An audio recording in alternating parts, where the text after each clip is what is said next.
You know, I was rather impressed with your version of how you're in fear of conscription because I think that the young people here realize that the kind of change it's going to be, that even though they institute this change, is not going to be that. Basically, the situation is they're just going to be shoving a microscope up your butt, telling you about how you're worse than anybody now. And that's the kind of change you're going to get. There isn't going to be any change. It's going to change for the worse. When I grew up, I used to watch these films about how Russia was bad and America was great. They were called the Red Minutes films back in the late 50s, early 60s. They showed us this. And they showed me about how they were doing all these terrible things in Russia to the people. But my freedoms were all guaranteed to the day I died. Well, you know what? All those things that were on those Red Minutes films are all going on in this country right now. And I don't like it. They told me my freedoms were all guaranteed. I lost all my freedoms. And I never ever voted away one of them. I never told them they could have one of them. And I need everybody to start thinking very deeply about where this government is going.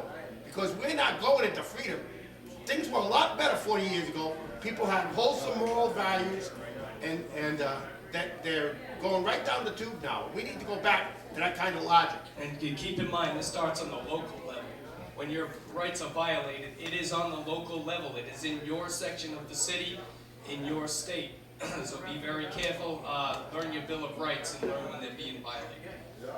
Absolutely. I just want to comment a little more on how this, like everybody agrees, this election's been pretty pop culture, and it's been more geared toward the young American.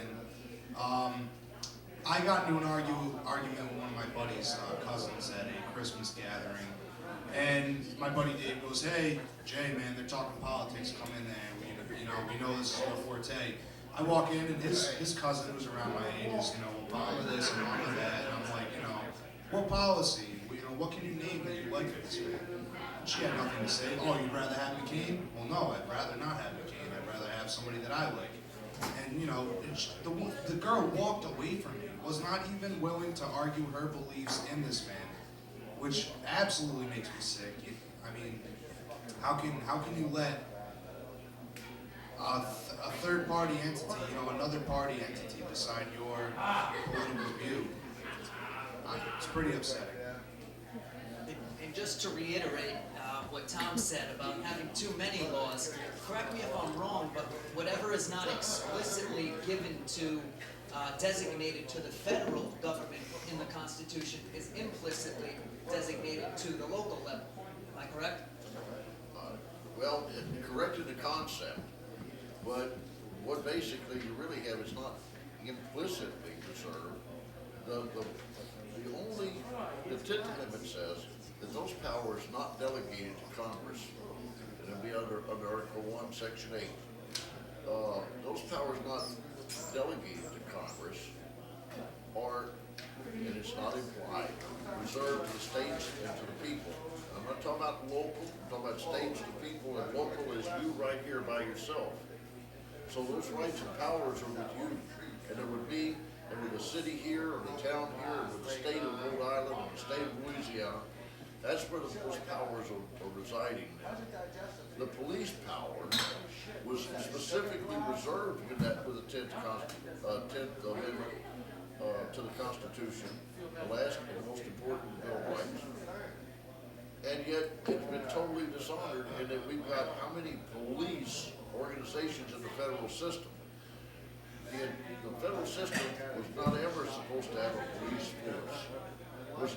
That's why the Federal Bureau of Investigation is not called the Federal Police. Because it was never supposed to have any police power in the federal government. They were supposed to be allowed to define and punish the crime of counterfeiting and to deal with the crime of piracy on the high seas, and by implication in Article 3, the treason. Right? That's it. Now, how many federal crimes are there out there that the Constitution doesn't permit them to define? Because of the federal system and the federal Constitution, all you have is the powers that were given to them. They are not a sovereignty. They are limited sovereignty. The state of Rhode Island is a sovereignty. It was a natural sovereignty. It existed before this country did. But the federal government is only like giving somebody a power of attorney. If you tell them you can only sell a bicycle, they can't sell your house. Well, That's what's happened. We've got a power of attorney that is an agent has taken over the principal. 1 minute off the top, Charles. There you go. Well, basically, one more item concerning the federal police idea and the Constitution. The government set up all these police situations, and now they federalize all the state and local cops against their authority to do that. SWAT And team they're all training. federal agents. And by giving everybody, each and everybody, a postal zone, your zip code, you reside in a federal area. In reality, when there's only the 10 square miles of Washington, D.C. is the only federal area in the United States that's legal. And that's how they get you on federal crimes. But you have no idea that they're doing this to you. That's how sinister it is. I agree with everything said here so far. I want to, go a little bit more off topic. Back towards election and Obama. We live in a democratic state. It's a little unfortunate because this country was not founded as a democracy. It was founded as a republic. But everybody's changed. Obama changed. I don't know how many of you know that he signed off in 3 more years in Iraq. That 16-month withdrawal is a bunch of CFR, Council on Foreign Relations meetings where they agreed on 3 more years security extension in Iraq. At the same time, he campaigned on his 16-month withdrawal plan. Yeah, that was the main. Faced action. Yeah, that was the main thing in his campaign. I'll take you guys out of the way. One thing I have to say about change is, you can see it flip-flop back and forth through almost every election.